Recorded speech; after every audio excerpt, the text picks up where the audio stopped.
First, let me just say it's wonderful to be back. I've been gone for about a month, a couple of weeks of vacation, and a couple of weeks of filling in for colleagues in the Dutchess County who are taking off after the year of COVID. But I'm very happy to be here and very happy to welcome the 5 fellows who have recently started the Grace Year, and welcome to all of you.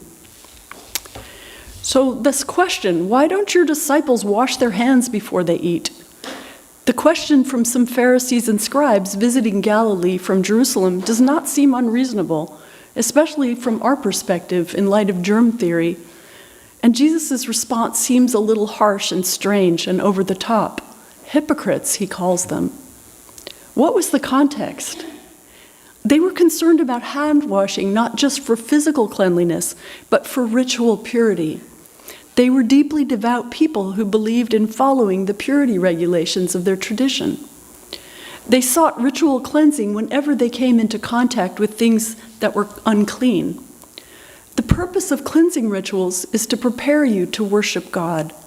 A corollary in Islam is the requirement of washing your hands, arms, face, and feet before praying. Washing your hands before eating was to make you ready not just to eat, but to give praise to God for the food. And they felt the disciples were not honoring God when they ate with defiled hands. Defiled is not really the best translation here. The Greek word is koine, which means ordinary, as in contrast to holy, set apart. So they were eating with ordinary hands instead of hands that had been sanctified. Why did Jesus push back so hard? One reason is that there was a class issue involved.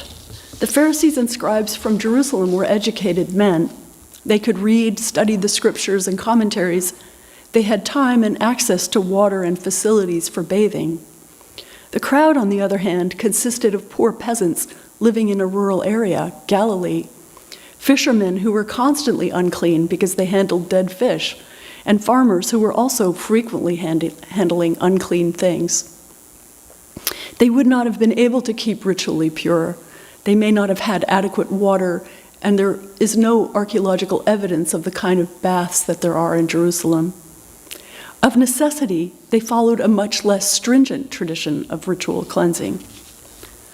Jesus was aware of the implicit judgment involved in the question about hand washing and responded with a sharp rebuke. Quoting Isaiah, he said, "These people honors me with their lips, but their hearts are far from me." And he gives an example which the lectionary left out of the practice of dedicating lots of funds to the temple and then refusing to support your parents. So it would be as if we tithed in the church and then our parents were broke and wanted help and we didn't help them because we had piously given our tithe to the church, which I'm sure has happened. Anyway, the prophets of Israel, like Isaiah, were very clear that piety and sacrifices and ritual are not nearly as important to God as ethical action. A little later in Isaiah, if we read on, we would hear these words, "Is not this the kind of fasting I chose? To loose the chains of injustice, untie the cords of the yoke, set the oppressed free, and break every yoke." So after calling the questioners out as hypocrites, Jesus then uses a very memorable image to drive the point home. It's not what goes into a person that defiles them, because that goes into the stomach and then out. The lectionary leaves out a couple of verses here to be delicate and polite, but that's what he said. But instead, it's what comes out of a person that defiles them. From within the human heart, evil intentions come, and then he offers some examples: murder, adultery, avarice, pride, etc., etc. This teaching speaks across the centuries to us today. As religious people, we love ritual and tradition. Rituals help us focus on the spiritual dimension and meaning of our lives, and they strengthen the ties of community. But, and this pains me to say it as an Episcopalian presently wearing a 19th century men's collar, a robe that goes back to the Roman era, in a liturgy that has elements from the 1st century.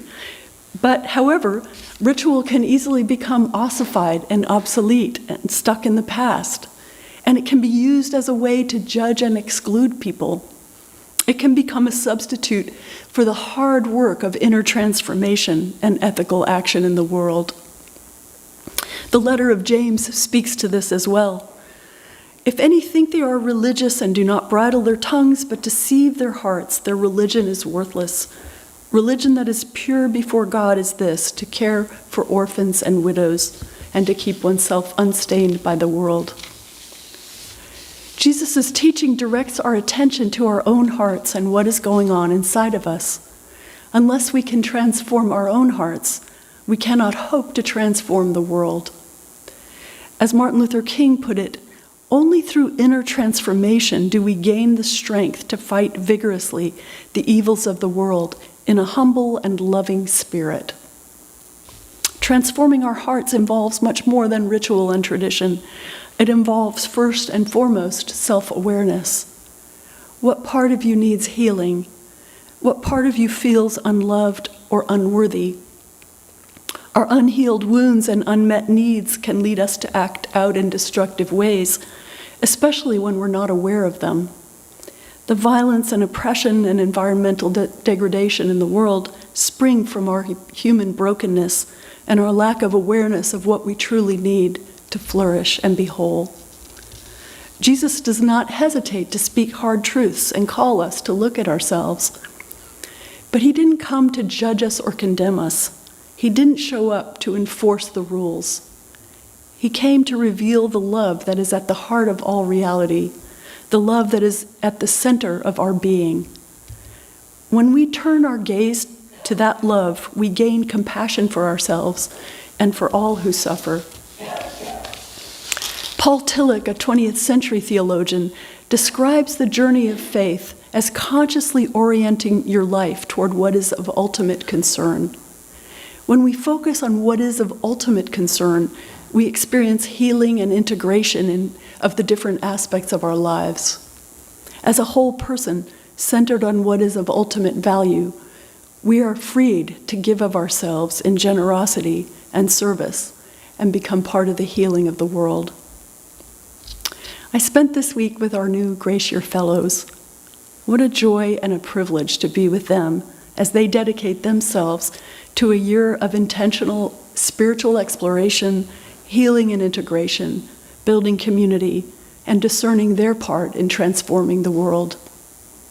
I invite you to pray for them on their journey, and may we all be inspired by them to rededicate ourselves to our own spiritual journeys, to that process of healing and integration, so that we can become the people God created us to be and be part of transforming the world. Amen. Amen.